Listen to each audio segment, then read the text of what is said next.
Finally, Chase Dudley, we finally have you on AZ Live TV, and we truly are honored to have a Hollywood producer now and director getting ready to debut your, I guess, debut film, right? Yeah, well, this would be my fifth feature, but the second film that I'm actually proud of. Yeah, my first three films is hidden in my private collection that no one would view because I made a lot of errors. But I'm really satisfied with Retribution. Is honestly my favorite one after we shot. We had so much help, and it was just so much talent on board, and the storyline was just absolutely amazing. So, who wrote it? Brent Slapchuck, he actually writes just about all my screenplays. I'm open to other screenwriters, but me and him seem to really see eye to eye on any screenwriter that I've met, and a lot of ideas that I've come up with, and I run it by him, and he brings me something 10 times more than I was imagining. So he's an amazing screenwriter, and I'm very fortunate to find him. I met him last year. I was shooting a movie called 1488 originally, was my interracial drama, and he actually took a look at the script because it was a short film, and he actually looked at it and he gave me some 10 times better than what I imagined, and we ended up renaming it Peyton's Burden, which is going to be released on the Independent Movie Channel this September 1st, which I'm really happy about. Well, congratulations on that one as well. So, what can you tell us a little bit about what Retribution is about? Retribution is a very, very controversial topic. It's something that make you cringe because it's a very big problem that we're facing in America. It's about rape, and it's a vigilante prosecutor. Her name is Marissa Danvers, and she goes rogue, and she start getting, she start taking the law into her own hands, and she start killing off, child molesters and rapists. Sounds like a web. Um, Sounds like a what is it, Dexter? Yes, in a sense, yes. But what she does is that she's not knocking off, serial killers because that's what Dexter does. She's actually, she really, and in the movie explains she really tried hard to do the right thing, and she really, really meant well. But when the system has failed her repeatedly and repeatedly, and these child molesters and these rapists get released into the streets, it just really made her sick. And the people that she promised to protect, she couldn't protect them any longer. So she started taking the law into her own hands, and it's such an amazing story. And we're not condoning murder, but what we are addressing is that our system doesn't work. There's a lot of child molesters and rapists on the street still, Yeah. and they're getting really light sentence while drug dealers are getting 20, 30 years in prison. Yeah, yeah, I understand. I truly understand. So, how many people did you have in the movie? Well, as far as just actors alone, it was about a good 15, 20 people, and that's not even including extras. Extras, I would have even had to look. I had to go back on my contract sheets. I mean, there were so many contract signings, and I was just amazed at how many people we got on this film because I mean, when Brent sent me the screenplay last November, I kind of was questioning if I can do it because it was just required a lot. And this definitely brought me the best out of me because I had a lot to prove, and I had a lot of actors to keep up with, and it was really stressful. But it's looking at the trailer when Zach Trusty, which he's an amazing editor, and he was also DPing for the film. He was absolutely amazing, and the color corrections and what he's put together with the film.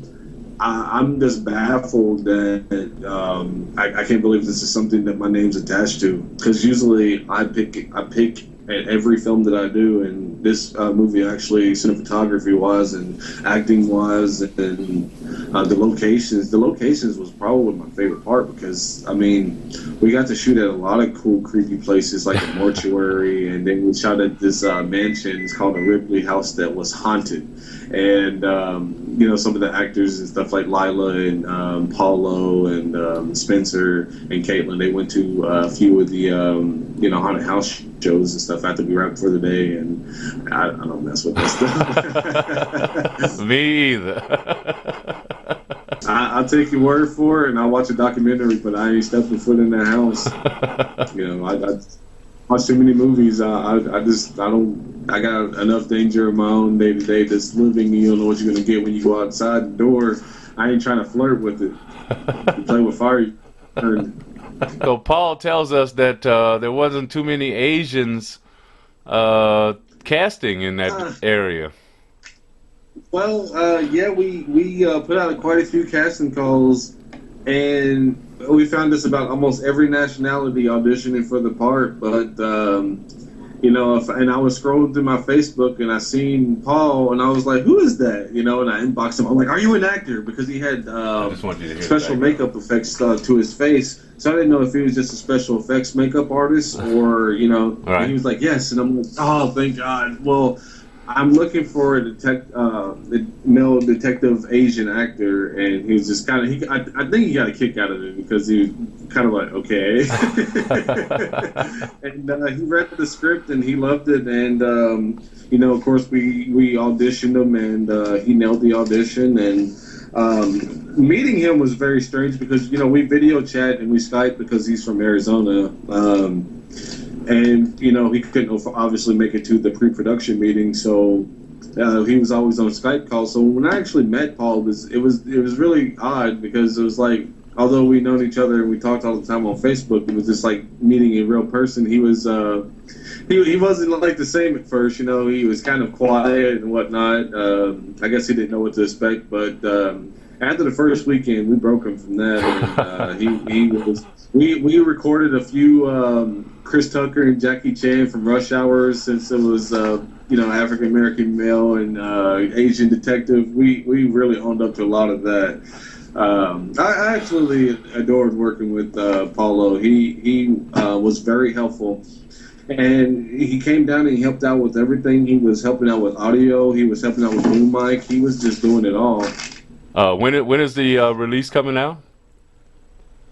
We don't have a release date yet, but what we do have is we're booked for 2 world premieres so far. It's going to be a total of 4.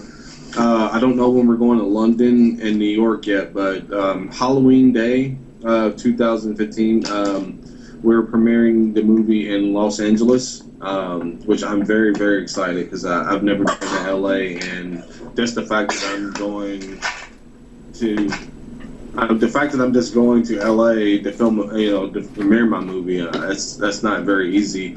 And then we're premiering it in Louisville, Kentucky, November 22nd, which you know is where we shot the movie. So I'm actually really, really, really pumped. Well, we are truly happy that you took time to talk to us. Oh, it's an honor. I should be thanking you because I mean, really finding people who really wants to take the time out their day and interview us. I mean, I thank you for that. Well, AZ Live TV thanks you, and we would love for you to send us that trailer so we can play after the interview. Oh, I'm on it. I'm gonna send it right away to you. Well, again, AZ Live wants to thank you so much, Chase Dudley, and anytime you have a new project, you're always invited back. Oh, thank you. Yeah, because got quite a few things coming up and just staying busy. So, Well, you have a great day. you too, boss. Thank you so much.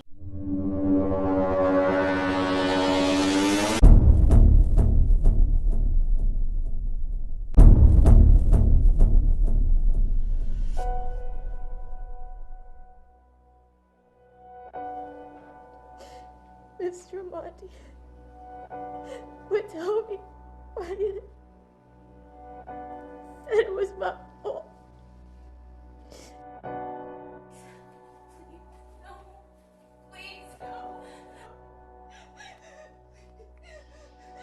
Callie's mine.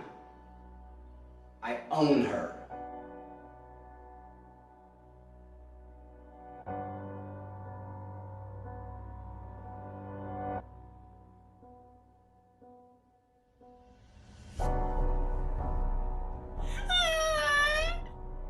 I know all about the monster in the hallway. Do you want to help me do something about it?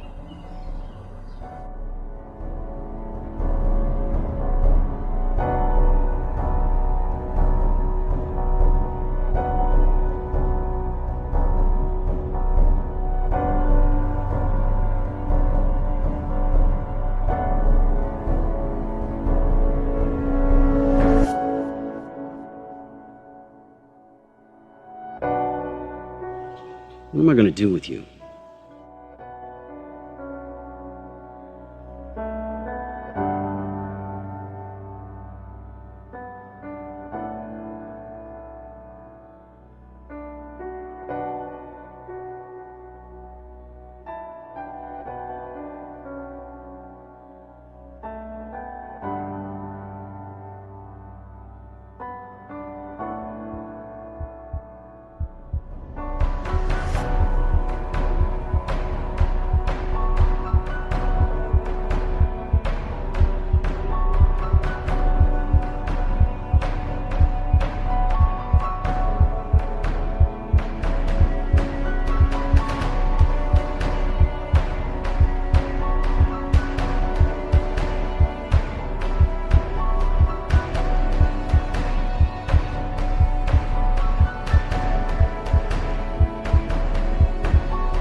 We, the jury, find the defendant